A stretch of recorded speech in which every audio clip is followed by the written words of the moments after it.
I don't know where we left off in terms of the actual live feed, but I just kindly invited Carolyn to do an introduction of herself first.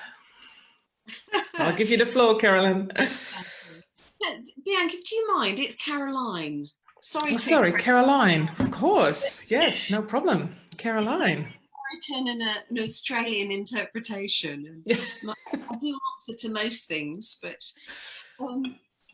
so this is clearly something that I have to practice because I'm not. It feels like, how do you encapsulate so many decades in the planet into something that is short, brief, and understandable? So for those of you who've read The Alchemist and know of Santiago the shepherd boy, who travels the world in search of his treasure, and then eventually ends up back in his original Andalusia, realizing that he never needed to seek the treasure outside himself. It was always within. And I'm a doppelganger for Santiago. I traveled the world, looked for everything that I was meant to do, because I've always felt like I had a mission. And it's only now in my later years that I realized that everything that I learned along that external searching journey has enabled me to understand who I am and what I can contribute. So my focus now is about supporting the creation and emergence of a more heart-led humanity, because what is happening at the moment in the world, the chaos that we see, is driven by the world being enslaved to its head, logic, rationality, and we're all in search of tangible outcomes, status, acquisition, you know, what can we own and what can we do and how do people see us? So I want to be helping support the emergence of the new leaders, the new heart-led role models across all areas of society, who live from their hearts and recognize it's about our interconnectivity, the fact that we're all one, the fact that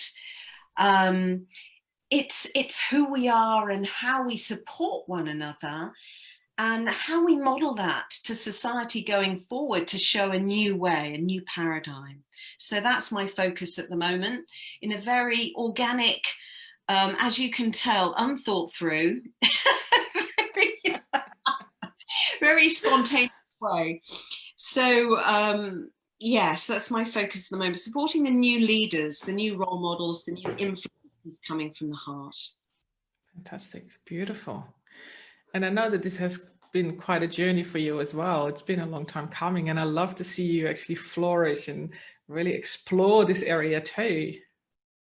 Yes, I've been a hermit. I've been a committed hermit for at least the last 20 years. And whilst you can probably tell I'm a communicator, and I communicate fairly well and enjoy communicating, I never really wanted to be the leader.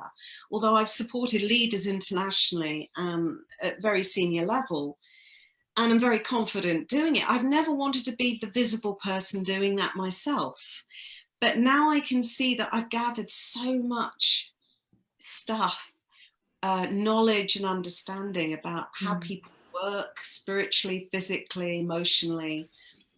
And it now feels like it's time for me to share that with others in a way that will support them to influence in the area of life that is most important to them. So that's how I'm now having to commit to being visible, which is tough as an introvert posing as an extrovert. Yeah. Oh my goodness. A great role model in that, because you've been, you've supported me with my animals, and we've developed a personal relationship and a professional relationship, and you've been a wonderful ally and co-creator as well. So I'm very grateful to you in that. Oh, thank you. Thank you so much. Yeah. My heart to yours.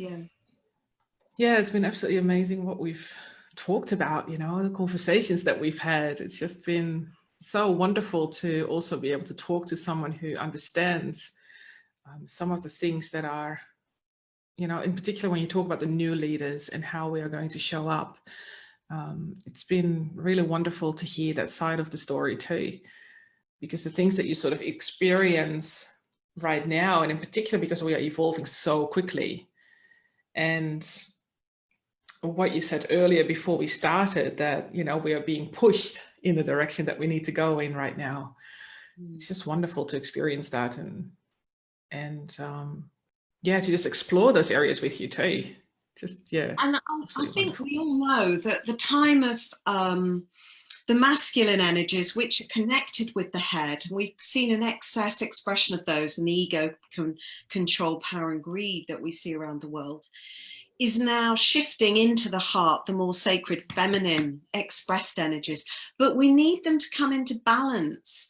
So sometimes I get a little concerned that people are pursuing, you know, we must bring forward the feminine, and it's about the women, but it's about the sacred feminine and bringing back the dominance of the patriarchal into the sacred masculine and balancing the two, because like the yin yang symbol, everything needs to be in balance. So it's understanding how each has a role to play. Focusing first on the heart. So when we have a decision, typically we would say, what do you think about that? And we go straight to our head. Even if you ask, I found this fascinating. When I was coaching leaders, I'd say, how do you feel about that? And they go, well, I think, and I say, no, here, not here. And we automatically, because society teaches us to go straight to our head. Yeah. And to get people to reconnect to what's going on in here, and to spend a moment to ground and feel what's going on in our bodies, what's going on in our energetic fields. And going forward, I feel that we all need to learn more about, me included, when we have a decision to make, to go straight to our heart, and only then go back to our head and say, okay, I know now how I feel about this, but how does my head then inform my thoughts? So we default to our heart and our gut instinct, our connection to the divine, and our energetic embodiment of what we're feeling about something. And then we go to our head and say, okay, head, okay, brain, what's your contribution here? You know, what is it? What rational, more linear, logical things can you add to that? But it's the addition, it's the value add, it's not the foundation. And in our society at the moment, we're going straight to the head and saying, right, what's the logical way? Well, we do this, we do this. Exactly. But no, it's let's go to the feeling first. Yeah. And then consult that. Yeah, exactly. You would know about that. Oh, absolutely. I mean, the feeling comes first, but there is a bit of a risk, I feel, as well, that we often need to keep ourselves really focused on grounding as well at the same time. Because if we don't do that, our headspace is not going to work with us at the level that we need it to. Do you know what I mean? Absolutely. Yeah, so, and that's my thing sometimes as well, because I love being just up in the air and be all with the energies and flow with, you know, everything that comes through. The challenge is then as well to actually come back and just ground. So every day, all day, I keep tuning into myself. Am I still grounded? You know, because we need that level. That's very good. And I think the other thing that's really coming through for me at the moment, it's about we're all special corner bits or middle bits or blue sky bits of the jigsaw. Yes.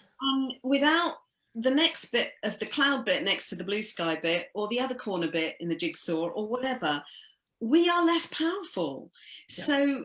So stop being so isolated and think we need to know all the answers. And it's that sense of control, the ego control. I need to know what the next step is to come together with others and hear their thoughts and hear their feelings and integrate all the wisdom that's going on around us. And it's no longer about one person being a leader. It's about maybe one person taking the role in influencing, but then gathering all the wisdom around and seeing how that makes a more rich and complex and interesting and exciting picture that would never be conceived or possible had we not come together in community. And I just see that the time of because my role really is about supporting the new influencers and leaders from the heart, but it's about those people recognizing they're only as powerful as the people they have around them and that they work with. Mm-hmm. And so this so opportunity true. for us to come together, for you to do this, I think is fantastic, because everybody has the opportunity to contribute, and then we get something even more wonderful as a consequence. It's about the recipe, isn't it?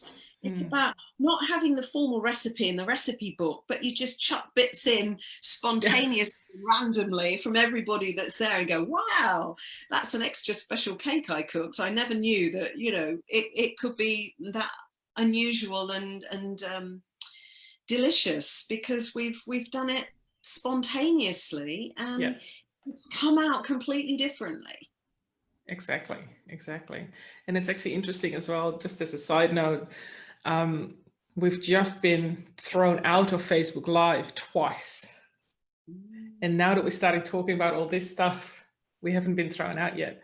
So the energies are really, you know, what you said before as well, like the alignment has then started to happen. And I'm just observing that right now.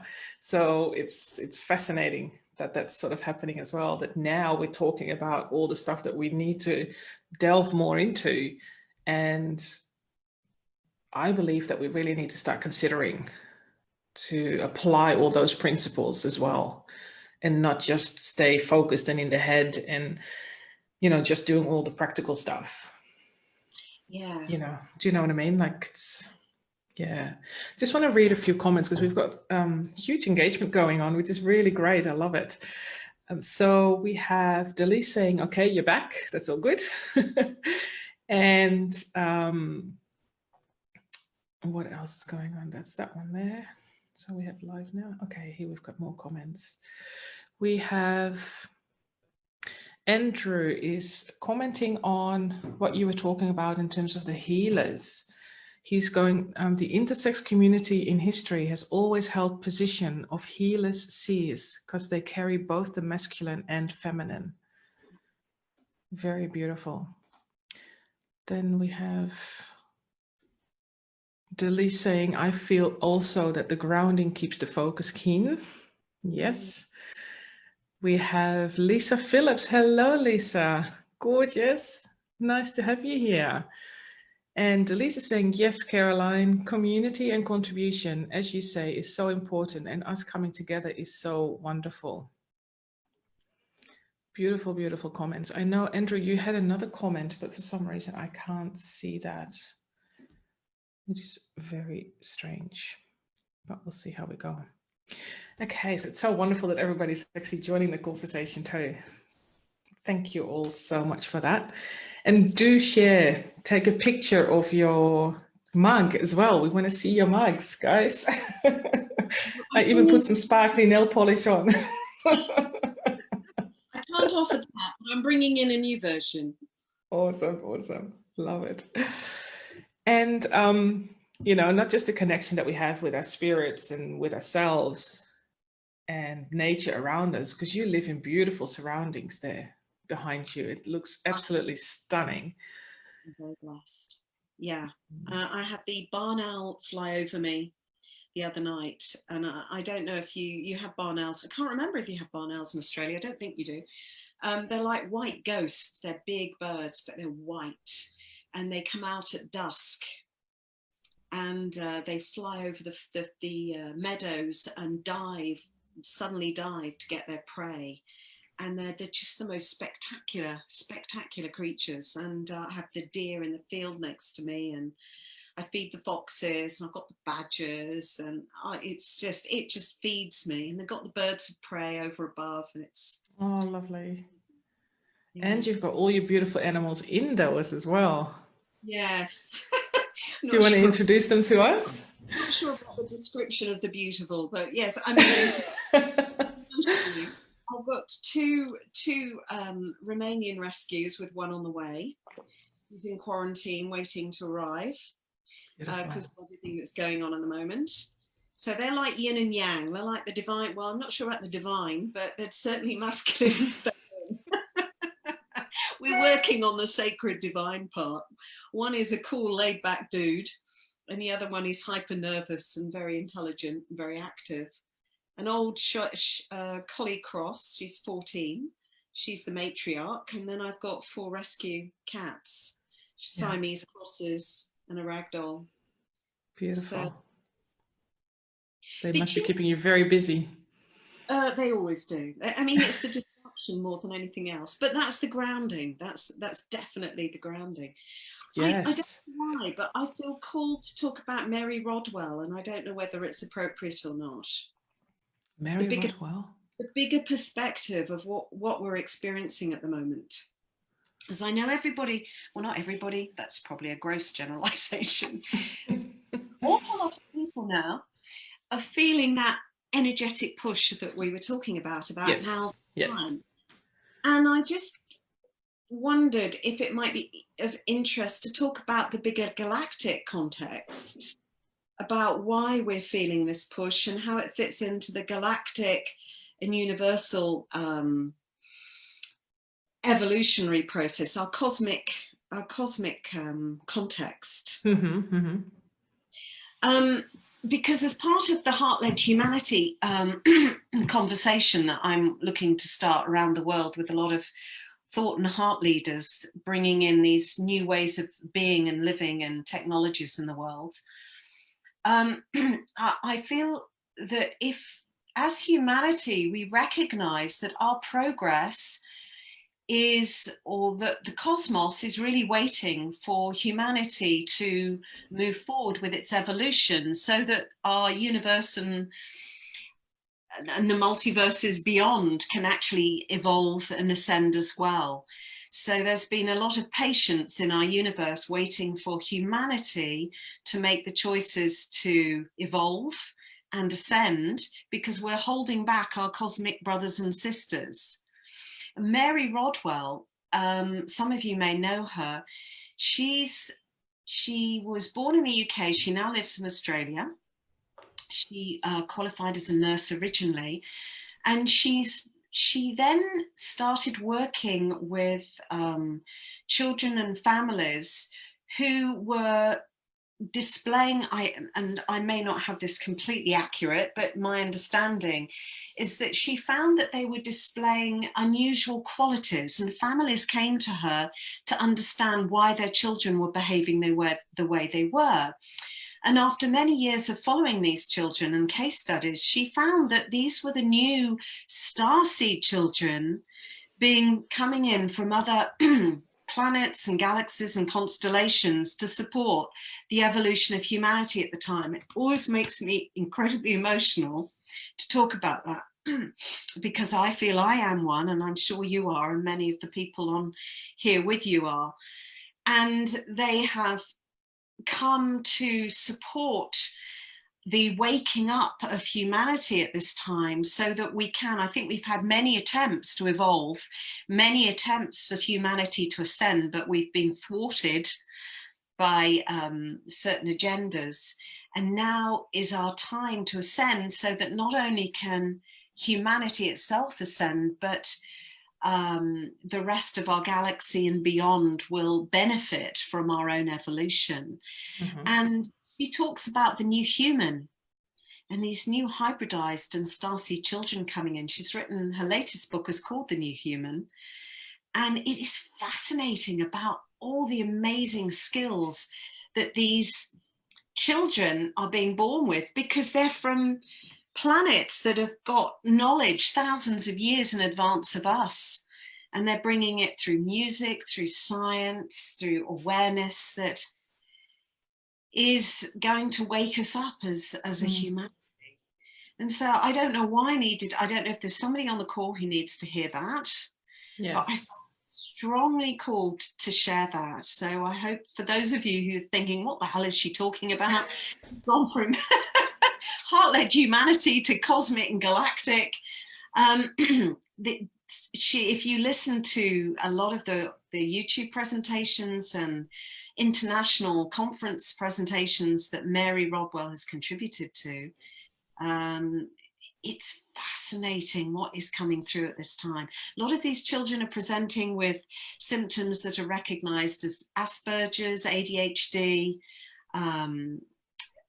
just, you know, qualities that don't fit in to our current paradigm, that are not necessarily, and I'll say this in a aside, vaccine related.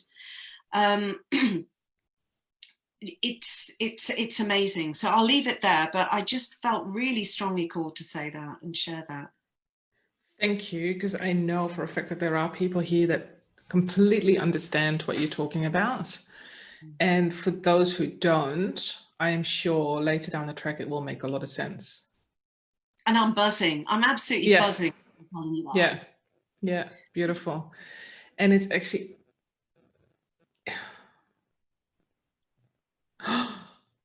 oh my goodness, I'm getting the chills now. I did not know that. Delise is actually saying that Mary Rodwell sat next to us at the paranormal dinner we met at. I'm actually blown away because I did not know that. Delise and I met quite a few years ago at a paranormal expo, or what was it? What's the word? A conference. Paranormal conference. And that was held in the Blue Mountains. And I was one of the speakers. And they had a dinner the Friday night before we all kicked off on the Saturday morning. And apparently Mary Rodwell was sitting next to us. Wow. That's amazing. Yes. I did not know that. Thanks, Delise, for sharing that. That's amazing. I was not aware. Now I really have to look her up because I'm really great with faces, not names. You'll recognize her. She's got she looks quite, she's got a very, what's the way of putting this? Galactic face to her, to me. She's got definitely a face that you would imagine might come from, be inspired by another race. Beautiful. Yeah, beautiful. Let me just see if other comments as well, because everybody's really engaged, which is fantastic. Community contribution. Delise is also saying that she loves the English countryside. She's saying it sounds idyllic, a lovely English countryside, and pets to all the animals. Yes. From Delise. Get in now. Yeah. And she's also saying, I think Mary's message is so forward, and I'm so glad she's included and mentioned in this chat. Thank you. Thank you. Yes, she is going to be the container in which I present my heart-led humanity. So I'm going to invite a lot of people from around the world to contribute their new technologies, new ways of being, to inspire others to live from the heart and how they will fit in from a new heart-led perspective. But I wanted the container, so I've approached her and she's agreed to contribute by setting the scene with her work. Yeah. Beautiful. Fantastic. So the thing that sort of came up to me when you were talking about like the star seeds and the connections and all the shifts that we're going through right now, how do you actually work that in your everyday life? How does that show up for you, and what do you do with it? I'm assuming that's one for your community, not for me directly. Or is that for me directly? Both. Both probably. Oh, look, he's turning up. This is the whirlwind, whirly bird, otherwise known as Merlin, but he's a bit of a character. Oh, he's gorgeous. How does that turn up for me? I'm always aware of the bigger perspective. I find it very difficult. It's like, and I'm sure you can all relate, or so many of you will relate to this, it's like living in several worlds alongside. So you're in different timelines, different dimensions at one time. So you're in the physical living, you know, cleaning the floor, cleaning up the dog fur, shouting at the cats. And then the next minute you're feeling inspired to connect with your higher self and living from your genius self and your mastery and, you know, living from that higher space. And then for me, it's also about understanding my role in supporting, as part of the support ground crew, to support humanity's evolution on the galactic. So I always see myself living in the human world, the spiritual world, and the galactic. So it's always the three for me. So everything feeds into one another, and it's wonderful, because whenever you get bogged down in anything mundane or small, you just take one step out or two, and it just helps, you know, put yourself back in control, and put things in their right position, and balance things out, and know that you can be frustrated with the small stuff. Don't sweat the small stuff, but it serves this bigger purpose. And my learning in the physical is informing the galactic and the consciousness and the spiritual perspective that is part of the mass consciousness that we're all shifting at this time by our contribution. And for those of you who are familiar, which I'm sure many of you will be again, from Neil Donald Walsh and Conversations with God, and his explanation about who we are and how we're God breaking itself into tiny parts so that God can know itself, so that we're each having an experience which informs the whole. So every tiny experience we have, and every moment is an opportunity to inform the greater consciousness of what life is in physical form. And then who do we choose to be as a consequence of that? So, you know, even when I'm working with some of these top leaders, I find it fascinating how disconnected they are from who they, from their true selves. They live entirely in their heads, and they're constantly looking outwards and planning and evaluating who they need to be from that, not who they need to be, but what they need to do, instead of taking that inner journey in who do I need to be in this moment to be able to fully inform the action I'm about to take that will influence others. So inside out job. Absolutely, yes. And you know, I so understand, because it's such a challenge for some of the leaders that we have out there in the field. You know, because years ago I started implementing some of this work already with leaders, and that is when I was starting to understand what it means to be so connected. And I had to really focus on how am I going to word this so that they are not going to get A, freaked out, or B, think I'm absolutely nuts. So once I did find the right words and some of the processes that I used to help them to go from that place of within, even just with their teams, you know, to be that leader that actually leads from that place, they started to get it. And they start to feel that it was more natural to lead from that place rather than sticking to this first, even though it was still a challenge for them to go back into that space too, because everything was so pressured from the external that they had to do certain things. But to actually teach them to then just take that step back and go, okay, just sit with yourself first. What does it actually mean if you're going to do that? What does it mean if you're going to approach your team or your leaders with that? You know, and what can you do differently so that you are congruent with what you're doing from the inside? And the guys that actually, and I'm saying guys because I worked with a lot of males in the leadership world that got it, they had amazing success, if I can use the word success, because it's a bit of an interesting word for me. But the guys that didn't get it, they were struggling, very much so. And it was then also really challenging for me to not go into some of the woo-woo language to help them understand it as well, because it made so much sense to me. I know, it's so innate, isn't it? But when we look at society, the way society works is from birth, we're taken into our left side of our brain, which is the linear, logical, rational, functional, tangible. And the whole of society, from the way we structure institutions, from education to healthcare, everything defaults to our logic. And I don't know if you know this story, but there were some scientists that were invited into NASA to test for genius potential. And they did their research, and once they completed with NASA, they wanted to take it into the, beyond, and they decided to take it into the educational field.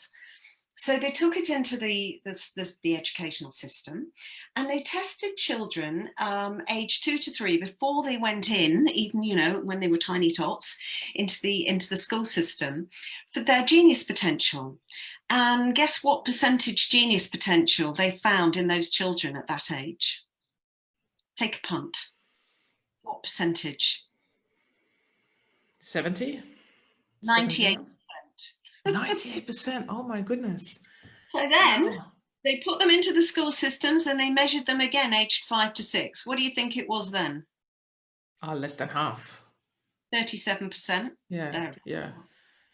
And they measured them again when they left the school system. Oh, it'd be even less than that. 2 to 3%. Yeah, right. The reason being that our genius potential is in our right brain. That's where we're more creative, we're more intuitive, we connect to the divine through our hearts. Those two are very well connected, right brain and heart. And it's more feminine, inspired, connected, collaborative, creative, nurturing. And the whole of society works from the left brain. Everything is linear, logical, tangible, functional. And if you look at how, what are the careers that are most respected and aspired to in society? They're the ones that work from the left brain. So we've got the banking, we've got the solicitors, we've got technology. Doctors. Yes. Yeah. All the professionals, they work from the left brain. What are the what are the professions or careers that work from the right brain? So they're the caring professions, they're the teachers, they're the preschool, they're the the elderly care. How much do we pay them? How much do we revere them? So we pay huge dollars, mega dollars, for the people who work from their left brain. Mm-hmm. And technology is increasing our default into that side. And we pay peanuts. In fact, we have to import people over here. I don't know what it is like in Australia now, but we have to bring people in from Eastern Europe who are used to a low wage to work in the lower paid areas. Or even, for example, farming, picking, working with the land. The compassionate, the nurturing side of our nature. We pay them peanuts. What does that say about our society and where we put our value? Head, heart, logic, genius potential. There are a lot of people who are highly creative come from that right side of the brain that we do not encourage. But what does society want? Society wants followers. Society wants conformists. Society wants people that will work to the rules and do what they're told. Where does that come from? Left brain. Yeah, exactly. So everything in society is created around this conformity, doing what you're told, doing what you're expected. And technology is very much a binary function, takes us into our left brain. Binary being right, wrong, left, right, up, down, white, black. And we are discouraged from being free thinkers, which is where the eccentrics and the creative come from, people who work in the art, And they're even corrupting the care, people who work in the care and the teaching fields, because previously you could go into this as a vocation. For example, preschool care or nursing. Now you have to have a university degree, which teaches you to tick box and follow the rules.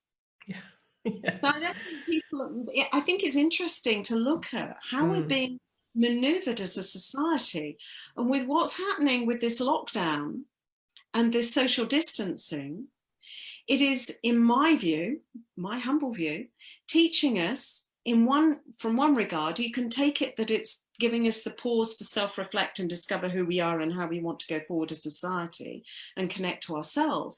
But on the other hand, if there's a binary, in a 3D world looking at the binary, it could also be considered that we're being encouraged to trust technology and distrust humanity. So don't trust the person. You've got to keep them 6 feet away because they might infect you. But it's okay for us to talk through technology. So we start getting used to being isolated, working from home, trusting technology as our means of interaction, where versus coming together as a community and thriving from our interconnectivity, from our energy fields, and the sense of touch that humanity and our biology really comes from, and knowing that we are stronger in humanity and in our community and coming together physically. Yeah. But we're being taught to start using technology more. And I think that is something I really want to raise with people in terms of, yes, this is the great pause. This is the moment where we have to reflect about who we choose to be going forward, and what values we espouse to, and are we living, you know, what is important to us. But please, let's see how we can re-engage with one another physically and not just through technology, which gives us immense powers for us to talk the other side of the world. Let's still maintain our as a community. Yeah, I completely agree with that, because that's still, you know, in my view, our primary need is to have that connection, to have that physical being together in that one space, and, you know, sensing each other's energies and being able to hug someone and be there for them physically. And I find the term social distancing, personally, I don't think it's right, because we've never been as social as we are now with online. It's more the physical distancing, right, that we're going through right now. So, and it's interesting too, because in a way we are led to isolate. We are listening to the governments. You know, we have to do this, we have to do that. In fact, we are actually being fined for not doing it. Because I think it was not the past weekend, but the weekend before, a very well-known and respected man in Bondi, who happens to be a friend of my brother-in-law, got arrested because he was swimming from Bondi Beach without anyone around. You know, so in that respect, yes, we are now forced to go within and actually find out perhaps what we really doing and who we are and what we want to be doing. How do we actually want to have our life pan out, and who do we need to be able to do that? But there's still that force on the other side going, you have to do this, you have to do that, you have to do that. So in a way, your freedom is being taken away from one side. But the other side is, I mean, I don't watch the news much. I'm only hearing from when I talk to people or from Lana what's going on. But are they actually thinking about how are we going to get back into, you know, meeting each other physically again, having group events again? How is that all going to pan out? You know, and what does that do to us then as well? Because a lot of people don't want to go back to what it was before this, because the star seeds, the people that are supposed to wake up, have started that process. And I'm a strong believer that most of us have started that already a few years ago. Definitely in the last 18 months, there's been a huge influx of people waking up, new healers, new teachers, new coaches in all different shapes or sizes, in all different roles around the world. But there are more people now getting ready to wake up more and to bring that heart-centered connection and space and work into the world. And I also believe that that is why this is all happening right now. That's what we need to start tapping into more. And that's why, God rest their souls, these people that have passed had to pass, because they are not ready for the new world that's coming up, you know. So, but it's so intertwined. It's fascinating to see how everybody's dealing with it, how the governments are dealing with it, your family, your friends, people online. You know, it's very interesting to observe everybody's different responses and how they cope with this. Yeah. And I have the blessing and the curse to be a polymath, which means I gather information on absolutely everything.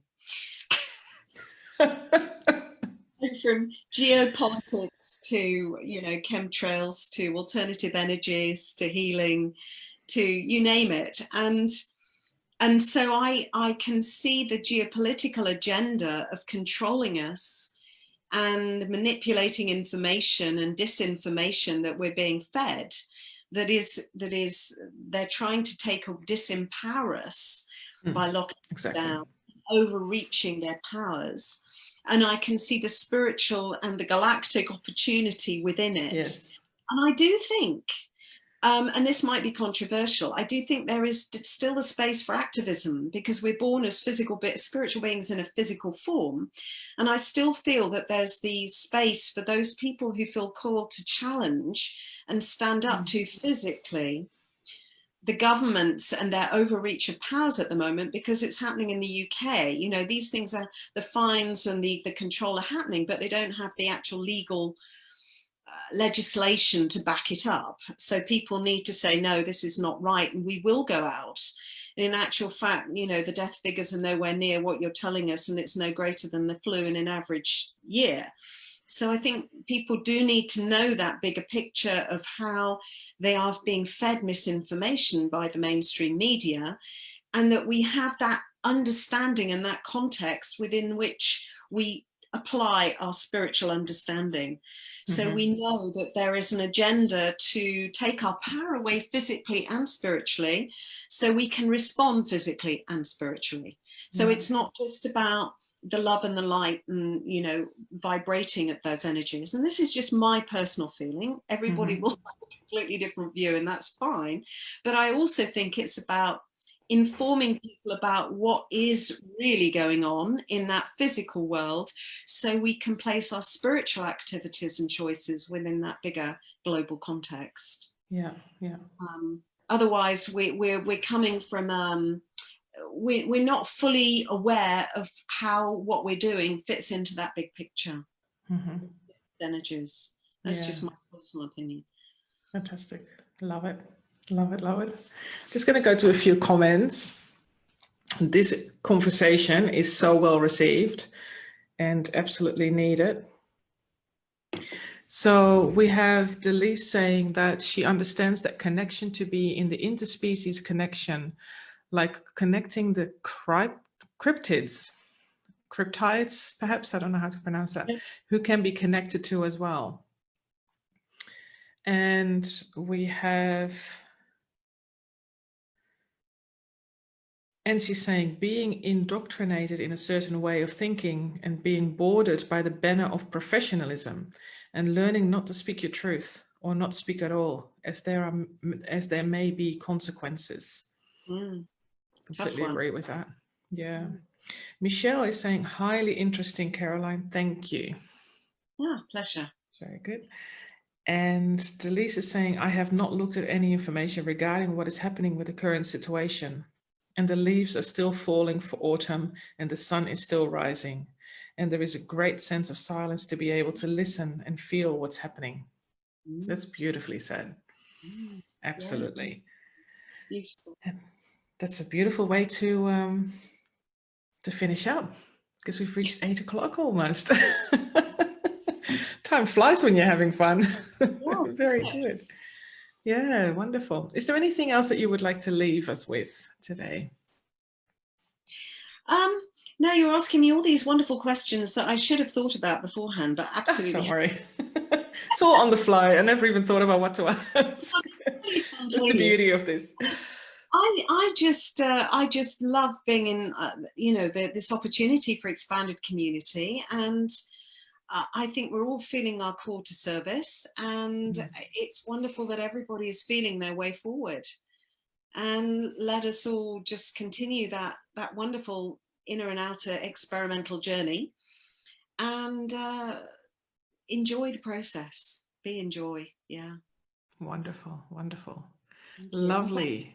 Much. Thank you for the invitation. And cheers. This is my latest version. This is my lemon, apple cider vinegar, organic, of course, selenium, and what's the other one? Something else in there. Colloidal silver. There you go. Oh, so cheers, nice. everybody. Cheers. Yes, I'm still going on my tea. Awesome. Thank Thank you. Thank you so much, Caroline. It was absolutely amazing. Thank you for your time. And thank you everybody for attending and your interaction and engagement. Great conversation. And yeah, let's do this every week. We are here every week. Next week, who do I have next week? I need to double check that in my calendar. I think it's myself, Frajas, but let's double check that. But if you are interested to join here as well as my guest, then please let me know, send me a PM. And otherwise, I might just approach a few people and see how we go, because I would love to share your beautiful selves here live every week with a beautiful mug of your favorite beverage. I wish you all a wonderful evening, a wonderful day, wherever you are, and stay connected with love and grace. We'll see you soon. Bye for now. Bye.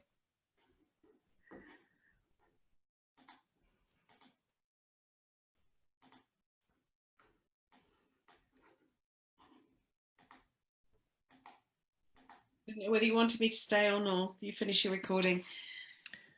Yeah, I thought I just stopped the live, but for some reason, maybe not. It doesn't say it here.